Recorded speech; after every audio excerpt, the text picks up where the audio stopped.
ये स्पष्ट है कि हाल ही में यूक्रेन की सेना में ऊपरी स्तर पर अफरा तफरी है। पूर्व रक्षा मंत्री मिखाइलो फेडोरोव अब नहीं हैं। लगता है कि वे कमांडर इन चीफ ओलेक्जेंडर सिरस्की से राजनीतिक वर्चस्व की लड़ाई हारने के बाद हटाए गए। हमें कहना चाहिए पूर्व सेना प्रमुख सिरस्की भी जा चुके हैं। लोकप्रिय फेडोरोव को हटाने के कारण हुए विरोध का शिकार। पुतिन ने ये सब मुस्कान के साथ देखा होगा, लेकिन अब वह मुस्कान पूरी तरह से गायब हो गई है। अशांति के बाद अब मोड़ का समय आ गया है। अब यूक्रेन की सेना की कमान दिग्गज के हाथ में है। वह युद्ध में एक किंवदंती है। रूस का सबसे बुरा सपना। वे रूसी युद्ध मशीन को तोड़ने में यूक्रेन का नेतृत्व करने आए हैं। पुतिन को बहुत चिंता करनी चाहिए। हम आपको बताएंगे कि क्यों। 24 जुलाई को यह आधिकारिक रूप से घोषित हुआ। यूक्रेन के सशस्त्र बलों के नए प्रमुख मिखाइलो ड्रापेची को दुनिया के सामने पेश किया गया। उन्होंने आगे आने वाली चुनौती के बारे में बात की, सिर्फ उनके लिए नहीं बल्कि पूरे यूक्रेन के लिए। जब यूक्रेन पुतिन के आक्रमण को पीछे धकेलने की कोशिश कर रहा है, जो अब अपने 5वें साल में गहराई तक पहुंच चुका है, ड्रापेची ने सेना में एकता की अपील की और कहा कि वह राजनीति नहीं, परिणामों के लिए काम करेंगे। ड्रापेची ने 4 प्राथमिकताएं बताईं, जिनमें यूक्रेन की वायु रक्षा मजबूत करना और रूस के खिलाफ मारक क्षमता बढ़ाना शामिल है। यूक्रेन के सशस्त्र बलों के मानव रहित घटक का विकास और विस्तार करना और अनावश्यक नौकरशाही को खत्म करना। ये सब हमें फ्योदोरोव जैसा ही लगता है, और जैसा कि हम जल्द ही चर्चा करेंगे, इसका मतलब ये हो सकता है कि यूक्रेन के हटाए गए रक्षा मंत्री के पास अपने पिछले पद पर वापस आने का रास्ता हो सकता है। लेकिन फिलहाल ये ड्रापेची के बारे में है। हमने आपको बताया था कि वो रूस के लिए एक बुरा सपना है, और ये समझने के लिए कि ऐसा क्यों है, हम आपको दक्षिण पूर्वी शहर मारियोपोल ले चलते हैं। मई 2014 में प्रो रूसी अलगाववादियों ने यूक्रेन की सेना को शहर पर दोबारा नियंत्रण पाने से रोकने के लिए बैरिकेड बनाया था। वह बैरिकेड नाकाम हो गया। इसका कारण ये था कि एक बख्तरबंद वाहन बहुत तेज रफ्तार से उसे तोड़ता हुआ निकल गया। अलगाववादियों के बनाए बैरिकेड में छेद कर दिया। उस छेद से एक और बख्तरबंद वाहन भी पीछे पीछे आ सका। उसमें मौजूद सैनिकों ने उन पुलिस अधिकारियों की जान बचाई जिन्हें अलगाववादियों ने मारियोपोल के आंतरिक मंत्रालय भवन में बंधक बनाया था। बैरिकेड तोड़ने वाले उस वाहन को चलाने वालों में मिखाइलो ड्रापेची भी थे। एक घटना में ड्रापेची हीरो बने। उनकी बहादुरी का वीडियो सोशल मीडिया पर फैल गया, क्योंकि इस युवा सैनिक को इस बात के लिए सराहना मिली कि कैसे उन्होंने अपनी यूनिट को एक निराशाजनक स्थिति से निकालकर जीत दिलाई। सिर्फ वीरता का वायरल कारनामा यूक्रेन के सर्वोच्च सेनापति बनने की योग्यता नहीं है। 2014 में ड्रापेची की बहादुरी ने यूक्रेन को दिखाया कि वह हालात को काबू में कर सकता है। वह कभी पीछे नहीं हटता, हमेशा जीतने के लिए लड़ता है। यूक्रेन को अभी इसकी जरूरत है, और सैनिक नई नियुक्ति से खुश है। अभी यूक्रेन में इस पद के लिए इससे अच्छा कोई नहीं है। एक सैनिक ने बीबीसी को बताया, संकेत देते हुए कि ड्रापेची सिर्फ एक वीडियो से कहीं ज्यादा है, जिसमें वह एक बख्तरबंद वाहन से बैरिकेड तोड़ते हुए नजर आते हैं। जून 2025 में नए सेना प्रमुख के बारे में एक अन्य अज्ञात अधिकारी ने कहा, ड्रापेची युवा और प्रतिभाशाली जनरल है। उन्हें हमेशा उन जगहों पर भेजा जाता था जहां हालात बेहद मुश्किल होते थे। एक और सैनिक आर्टेम करियाकिन कीव इंडिपेंडेंट को बताते हैं, ड्रापेची को यूक्रेनी सेना में बहुत सम्मान मिला है, जो पाना बहुत मुश्किल है। इस युवा जनरल के बारे में वीडियो से कहीं ज्यादा है, ये साफ दिखता है। लेकिन शायद यूक्रेन के लिए इस नई नियुक्ति का महत्व समझने का सबसे अच्छा तरीका रूसी कब्जाधारियों की प्रतिक्रियाओं से पता चलता है। जब उन्होंने ये खबर सुनी, रूसी लोग गुस्से में हैं। वे जानते हैं कि ड्रापेची बहुत खतरनाक है। 22 जुलाई की कीव इंडिपेंडेंट रिपोर्ट जनरल के आधिकारिक अनावरण से पहले यह उजागर करती है। रूसी सैन्य ब्लॉगर किरिल फेदोरोव, जिनके टेलीग्राम चैनल पर 5 लाख सब्सक्राइबर है, उन्होंने बख्तरबंद वाहन का प्रसिद्ध वीडियो साझा कर तुरंत चेतावनी दी। वह हमसे नफरत करता है और लगातार हमसे नफरत करता है। इसका मतलब है कि वो हमें मारने की कोशिश करेगा, चाहे कोई भी नैतिक बंधन क्यों ना हो। फेडोरोव ने राय व्यक्त की कि ड्रापेची एक ऐसा आदमी है जो रूसी कब्जाधारियों पर कोई दया नहीं दिखाएगा। कुछ लोगों ने ड्रापेची की उम्र पर चिंता जताई है। वह 43 वर्ष के है और यूक्रेन की सेना में युद्ध की शुरुआत बटालियन कमांडर के रूप में करके धीरे धीरे पदोन्नत हुए हैं। एक अन्य ब्लॉगर ने बताया, ये बताते हुए कि ये रूस के लिए बहुत बुरी खबर है। इसका मतलब ड्रापेची ने मोर्चे की अग्रिम पंक्तियां देखी है, जानते हैं क्या जरूरी है। अपने पूर्ववर्ती के विपरीत वे आधुनिक युद्ध में प्रशिक्षित हैं, न कि सोवियत युग की लड़ाई में। सामान्य सहमति है कि ड्रापेची यूक्रेन की सशस्त्र सेनाओं, खासकर मानव रहित इकाइयों पर पाबंदियां कम करेंगे, और अगर ऐसा होता है तो जमीन पर मौजूद रूसी सैनिकों के लिए यह विनाशकारी साबित होगा। कम से कम यही बात रूसी लोग कह रहे हैं। लेकिन सारी डींगे, वायरल वीडियो और रूसी डर के पीछे सवाल तो पूछने ही पड़ेंगे। मिखाइलो ड्रापेची कौन है? क्या वही यूक्रेन को रूस पर जीत दिला सकते हैं? पहले सवाल से शुरू करें तो एक बात जो हम निश्चित रूप से जानते हैं वो ये है कि ड्रापेची अपने पूर्ववर्ती ओलेग्जांडर सिरस्की से बहुत अलग है। हालांकि इन दोनों के बीच सिर्फ 17 साल का अंतर है, लेकिन ये दोनों लोग सैन्य सोच की बिल्कुल अलग परंपराओं से आते हैं। सिरस्की यूक्रेन के लिए महत्वपूर्ण रहे हैं। 2022 की शुरुआत में रूस के कीव पर कब्जा प्रयास में 4 सितारा जंगल की रणनीतियां अहम रहीं। इन्हीं के कारण यूक्रेन पुतिन के शहर की ओर भेजे मशीनीकृत सैन्य काफिलों को चकमा देने में सफल रहा। सिरस्की को अगस्त 2024 में कर्स्क में यूक्रेन की जवाबी घुसपैठ का श्रेय भी मिलता है, जिसने पुतिन को ऐसे नेता के रूप में दिखा दिया जो द्वितीय विश्व युद्ध के बाद पहली बार रूसी भूमि पर आक्रमण होने देगा, जिससे पुतिन मुश्किल में आ गए। हालांकि सिरस्की ने युद्ध भी लगातार पुराने ढंग से लड़ा। 1980 के दशक में मॉस्को सैन्य अकादमी में शिक्षा प्राप्त करने वाले सिरस्की सोवियत संघ टूटने से पहले रूस के उभरते हुए शीर्ष कमांडरों में सिरस्की माने जाते थे। सिरस्की युद्ध के बारे में रूसी सोच से कभी पूरी तरह बाहर नहीं हुए। उनके सैनिक उन्हें सम्मान और डर दोनों से देखते थे। उन्हें कसाई कहा गया क्योंकि वे मानवीय नुकसान के प्रति बेरुख थे। ये रवैया रूस में चल सकता है, यूक्रेन में नहीं, जहां आबादी बहुत कम है और दुश्मन संख्या में कहीं ज्यादा है। शायद कसाई इस काम के लिए सही नहीं है। पिछले 4.5 सालों में यूक्रेन ने युद्ध की नई प्रणाली बनाई है। सेना में कई लोग मानते हैं कि सिरस्की और उनकी रणनीतियां अब पुरानी हो गई है। ड्रापेची यूक्रेनी सैन्य सोच की नई धारा का प्रतिनिधित्व करते हैं। सोवियत नियंत्रण से आजाद होकर वे पश्चिमी सोच और यूक्रेन की अपनी ड्रोन प्रधान रणनीति के साथ आते हैं। वह सिर्फ मारियोपोल में बैरिकेड तोड़ने वाले वाहन के कमांडर ही नहीं, बल्कि इससे बढ़कर हैं। बीबीसी के अनुसार वह 2021 में रणनीतिक और संचालन प्रशिक्षण के लिए विश्वविद्यालय लौटे। अपना स्नातक पूरा करने पर उन्हें विश्वविद्यालय के सर्वोत्तम छात्र के रूप में सम्मान की तलवार भेंट की गई। रूस के साथ युद्ध में ड्रापेची ने कई संचालन समूहों का नेतृत्व किया है। खेरसोन और इप्रोपेट्रोव्स्क में सफलता हासिल की है, जहां उनके समूहों ने कई बस्तियों को मुक्त कराया है। इसके अलावा क्रीवी रीह में भी वहां उन्होंने और उनके सैनिकों ने रूसियों को पीछे हटाया। ड्रापेची ने हाल में यूक्रेन के संयुक्त बलों के कमांडर रहे हैं। इसी पद पर रहते उनके और सिरस्की के बीच तनाव की अफवाहें थीं। ड्रापेची और फेदोरोव दोनों चाहते हैं कि यूक्रेन नई तरह की लड़ाई लड़े, जो सिरस्की की सोवियत प्रशिक्षित सोच से अलग है। एक जंग जो यूक्रेन जीत सकता है। कुछ लोग सिरस्की को ऐसे व्यक्ति के रूप में देखते हैं जो रक्षा करना जानते हैं, लेकिन साथ ही उन्हें भविष्य की सोच की कमी वाला भी मानते हैं। यूक्रेन के ड्रोन पहले से कहीं ज्यादा दुश्मनों को मार रहे हैं, फिर भी सिरस्की वही करते हैं जो उन्होंने सीखा था। युद्ध के शुरुआती वर्षों में जीत की कोई स्पष्ट योजना न होना कोई बुरी बात नहीं थी, जब लक्ष्य बस इतना था कि इतनी देर तक रक्षा की जाए कि रूस को लगे यूक्रेन पर कब्जा करना उसके लिए फायदेमंद नहीं है।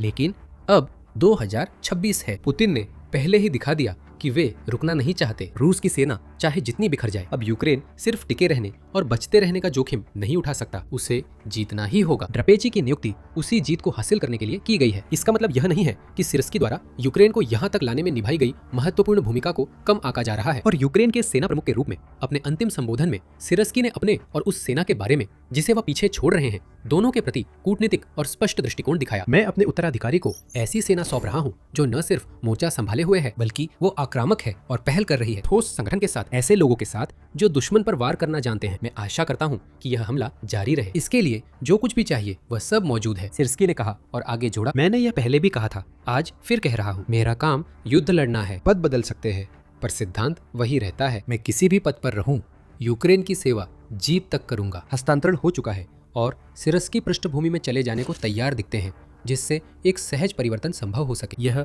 ड्रापेची के लिए एक बहुत बड़ी सकारात्मक बात है जब वह अपनी नई भूमिका शुरू कर रहे हैं। हालांकि ड्रापेची योग्य दिखते हैं और रूसी पंक्तियों में डर पैदा कर सकते हैं। सवाल है कि वे वास्तव में कितना फर्क ला सकते हैं। उनकी नियुक्ति से सब हैरान रह गए, पर असली बदलाव यूक्रेन की सेना के लिए उनके कदमों से आएगा। ड्रापेची यूक्रेन का नेतृत्व कर पुतिन की युद्ध मशीन को तोड़ सकते हैं। लेकिन उससे पहले कि हम बताएं क्यों, आप मिलिट्री शो देख रहे हैं। अगर आपने अभी तक चैनल को सब्सक्राइब नहीं किया है तो अब इसका सबसे अच्छा समय है। अगर आप हमारे नए वीडियो तुरंत देखना चाहते हैं तो नोटिफिकेशन ऑन करें। एक चीज है जो बाकी सब चीजों से ऊपर है, जो ड्रापेची यूक्रेन की सेना के लिए लाता है, और वो है उम्मीद। हम ये उन सैनिकों के शब्दों में देखते हैं जो उनके अधीन सेवा करने वाले हैं। जो बताते हैं कि ड्रापेची उन नई पीढ़ी के अधिकारियों में से हैं जो युद्ध के दौरान विकसित हुए। पूर्व रक्षा मंत्री मिखाइलो फेडोरोव ने भी ऐसी ही उम्मीद जगाई थी। हम ये देखते हैं जब उनकी बर्खास्तगी पर यूक्रेनी सड़कों पर गुस्से का सैलाब उमड़ पड़ा, क्योंकि प्रदर्शनों में यूक्रेनी उच्च कमान को आड़े हाथों लिया गया, जो ऐसा लगता है कि वे उन युवा अधिकारियों से छुटकारा पाना चाहते हैं जो भ्रष्टाचार से लड़ना और यूक्रेन की सेना में मौजूद नौकरशाही की परतों से निपटना चाहते हैं। ड्रापेची अपने साथ वही बदलाव का वादा लेकर आते हैं जिसे फेदोरोव पूरा करना चाहते थे। वह यूक्रेन की सेना के लिए आशा है। आशा की ताकत को कम मत आंकिए, खासकर अब जब यूक्रेन की सेना प्रभावी होने के बावजूद वह मनोबल और जनशक्ति की चुनौतियों से जूझ रही है। सर्दियों में यूक्रेन ने अब तक के सबसे कठिन दौरों में से एक झेला। ऊर्जा अवसंरचना पर बमबारी से नागरिक ठंड में कांपने लगे, क्योंकि हीटिंग बंद हो गई। कई लोगों की बिजली और पानी की पहुंच भी खत्म हो गई। एक समय कीव का 70% हिस्सा बिना बिजली के था। तापमान गिरकर -20 डिग्री सेल्सियस पहुंच गया। ये सब रूसी योजना के तहत किया गया है, यूक्रेन के लोगों को आतंकित करने के लिए। आखिरकार वे युद्ध से थककर पुतिन की इच्छाओं के आगे झुक जाएंगे। कम से कम यही तरीका है, और यूक्रेन अच्छी तरह उबर गया है। उसके सामने जनशक्ति का संकट भी है, जो काफी हद तक संभावित सैनिकों के मोर्चे पर मारे जाने के डर से पैदा हुआ है। जनवरी में tactics institute for security and counter terrorism ने बताया कि करीब 2 लाख यूक्रेनी सैनिक अनधिकृत रूप से अनुपस्थित थे और 20 लाख और नागरिक अनिवार्य सैन्य सेवा से बचने के आरोप में वांछित है। यूक्रेन की सेवा करने वाली देशभक्ति से प्रेरित लामबंदी अब कमजोर हो गई है। ऐसे दुश्मन से भिड़ना जिसकी आबादी यूक्रेन से 4 गुना अधिक हो, खतरनाक हो सकता है। सिर्स्की की कसाई के रूप में जो छवि है, वह भी इसमें एक वजह हो सकती है। हो सकता है कि यूक्रेनियन लड़ना नहीं चाहते, ऐसा नहीं है, बल्कि शायद वे इसलिए हमलों में नहीं जाना चाहते क्योंकि उन्होंने देखा है कि ड्रोन, जमीनी रोबोट और दूसरी तकनीक कहीं ज्यादा असरदार हो सकती है। ये कुछ हद तक अटकल भरा है, लेकिन ये उल्लेखनीय है कि कई लोग जिन्होंने ड्रापेची के साथ काम किया है कहते हैं कि उनका तरीका अलग है। उनमें से एक सैनिक कर्नल ओलेक्जेंडर वोडोविचेंको प्रावदा को बताते हैं, ड्रापेची ने कभी निरर्थक काम नहीं सौंपे। ऑपरेशनों की योजना बनाते समय वह कमांडरों की रिपोर्ट सुनते थे। वह हमेशा कोशिश करते थे कि काम कम हताहतों के साथ हो। इसी में उम्मीद छुपी है। अगर ड्रापेची यूक्रेन की पूरी सेना में ये तरीका लागू कर दें, उम्मीद है कि वह सिरस्की जितने अच्छे या बेहतर नतीजे कम हताहतों के साथ ला पाएंगे। और अगर वह खुद को एक ऐसे व्यक्ति के रूप में साबित कर सकते हैं जो अपने अधीन सैनिकों की परवाह करता है, तो उम्मीद है कि वह उन लोगों को भी प्रोत्साहित कर सकते हैं जिन्होंने कभी सेना में भर्ती से बचने की कोशिश की थी, ताकि वे सेना में शामिल हों और लड़े। फिर भी ये सब कहना आसान है, लेकिन करना मुश्किल। सिर्फ उम्मीद से युद्ध नहीं जीता जा सकता। अब ड्रापेची को यूक्रेन के नए कमांडर इन चीफ के रूप में किए वादे निभाने होंगे। उन्हें जनता और सेना दोनों का लगभग सार्वभौमिक समर्थन हासिल है। वह सोवियत शैली की सोच के आलोचक के रूप में भी जाने जाते हैं और ड्रोन युद्ध का शुरुआती इस्तेमाल करने वालों में से एक है, जिसने रूस के खिलाफ यूक्रेन की रक्षा में बहुत मदद की है। जैसा द गार्जियन बताता है, ड्रापेची बदलाव का प्रतीक है, सिर्फ सोवियत शैली की रणनीतियों से ही नहीं, बल्कि उन सोवियत शैली की कमांड संरचनाओं से भी जो अब भी यूक्रेन की सेना में व्याप्त हैं। आने वाले महीनों में उनकी प्राथमिकता यही होगी, उन पुरानी संरचनाओं को खत्म करना और उनकी जगह नई संरचनाएं बनाना, जिसमें जूनियर अधिकारियों को जिम्मेदारी दी जाती है और उनसे उनके कार्यों के लिए जवाबदेही की उम्मीद की जाती है। कमान का कुछ हद तक विकेंद्रीकरण, जो भरोसा और हर छोटी बात में दखल न देने का संकेत देता है। शायद ड्रापेची यूक्रेन की कमांड संरचनाओं को यही देते हैं। ये बदलाव आने में कितना समय लगेगा, ये अभी देखना बाकी है। ये निश्चित रूप से तुरंत नहीं होगा। ड्रापेची से उम्मीद है कि ये युद्ध क्षेत्र प्रबंधन और यूक्रेनी सेना के रोजमर्रा के कामकाज है सुधार करेगा। कमांड संरचनाओं में बदलाव करना उनकी बड़ी चुनौती है, इसमें महीनों या सालों लग सकते हैं। फिर भी ड्रापेची ऐसे व्यक्ति है जो इन चुनौतियों को हल करने के लिए तैयार नजर आते हैं, और यही बात रूस को वाकई में चिंता में डालती है। यूक्रेन की ड्रोन प्रगति के बावजूद रूस को कुछ हद तक भरोसा था कि यूक्रेन ऐसे तरीके से लड़ेगा जो रूस की युद्ध शैली के अनुकूल हो। सिरस्की आखिरकार मॉस्को की सैन्य अकादमियों से ही निकले थे। इससे वो एक ऐसा व्यक्ति बन गया था जिसका कुछ हद तक अंदाजा लगाया जा सकता था। ड्रापेची वैसे नेता नहीं है, वह बहुत अलग है और रूस आसानी से उनका सही अंदाजा नहीं लगा सकता, जिससे वह दुस्वप्न बन जाते हैं। ड्रापेची के रूप में यूक्रेन के पास ऐसा व्यक्ति है जो आधुनिक युद्ध शैली का समर्थक है, जिससे देश को खासकर 2026 में कई सकारात्मक परिणाम मिले हैं। इसे उनके असली युद्ध अनुभव के साथ जोड़े जिसमें उन्होंने यूक्रेन में अग्रिम मोर्चे पर सेवा की है। ड्रापेची वही व्यक्ति है जो यूक्रेन के सैनिकों की जरूरतों के मुताबिक बदलाव कर सकते हैं, नवाचार और लगातार अनुकूलनशीलता। साथ ही अगर ड्रापेची यूक्रेन की सेना और रक्षा मंत्रालय के बीच उभरते मतभेद सुलझा सके तो वो एक बहुत बड़ा बोनस होगा। और दिलचस्प बात यह है कि इससे हम फिर से उसी व्यक्ति के पास लौट आते हैं जिसका हमने वीडियो की शुरुआत में जिक्र किया था, मिखाइलो फेडोरोव। हमने कहा था कि ड्रापेची और फेडोरोव के यूक्रेनी सेना के लिए लक्ष्य एक दूसरे से मेल खाते लगते हैं। फेडोरोव की गैर मौजूदगी पर हुए हंगामे ने ड्रापेची का ध्यान खींचा होगा और न ही यूक्रेन के राष्ट्रपति वोलोदिमीर जेलेंस्की की नजर से यह बचा होगा। क्या ड्रापेची की नियुक्ति फेडोरोव के लिए उस भूमिका में लौटने का रास्ता खोल सकती है जिससे उन्हें कुछ हफ्ते पहले ही हटाया गया था? ये संभव है। फेडोरोव को हटाने के बाद यूक्रेन ने स्थायी रक्षा मंत्री नहीं चुना है। पूर्व खुफिया प्रमुख येवहेनी कामारा अभी इसी पद पर है। हालांकि येवहेनी कामारा अंतरिम रूप से इस पद पर है क्योंकि यूक्रेन की संसद उनके स्थान पर नए व्यक्ति पर मतदान की तैयारी कर रही है। शायद किसी नए व्यक्ति की जरूरत नहीं है। सिर्स्की के जाने पर फेडोरोव का नाम चर्चा में आ सकता है। फेडोरोव ने कहा कि जेलेंस्की ने उन्हें अन्य पदों की पेशकश भी की है, लेकिन वे इन्हें लेने से इनकार करते हैं क्योंकि उनका मानना है कि यूक्रेन की सेना में असली बदलाव सिर्फ 3 पदों पर संभव है। राष्ट्रपति और कमांडर इन चीफ दोनों पद भरे हैं। ये वही पद है जिस पर फ्योडोरोव कुछ ही हफ्ते पहले थे। रक्षा मंत्री फ्योडोरोव ने तो उप प्रधानमंत्री का पद भी ठुकरा दिया है, जिससे यह साबित होता है कि वे जिस उद्देश्य को महत्वपूर्ण मानते हैं उसके प्रति उनकी कितनी गहरी आस्था है। रापाची भी फ्योडोरोव के पक्ष में है। जुलाई की शुरुआत में फ्योडोरोव और सिरस्की में टकराव शुरू हुआ। रापेची फ्योडोरोव के समर्थन में बोले, उन्हें रक्षा मंत्रालय में सशस्त्र बलों का साथी बताया और एक ऐसे व्यक्ति है जो न केवल हमारी जरूरतों को पूरा करते हैं बल्कि दृष्टिकोण में बदलाव के लिए भी जोर देते हैं। तेज निर्णय लेने की प्रक्रिया, जो निर्णयों की जिम्मेदारी लेने को तैयार है, उनके लिए समर्थन। फेडोरोव भी उसी भावना का जवाब देते दिखते हैं। उन्होंने जेलेंस्की के साथ बैठकों के दौरान ड्रापेची का समर्थन किया है, जहां प्रावदा की रिपोर्ट के अनुसार उन्होंने ड्रापेची को वह पद दिलाने की वकालत की थी जो अब उनके पास है। हम यहाँ एक निश्चित तालमेल देखते हैं। यूक्रेन की सेना और रक्षा मंत्रालय के लिए अब पहले से बेहतर समन्वय की बड़ी संभावना है।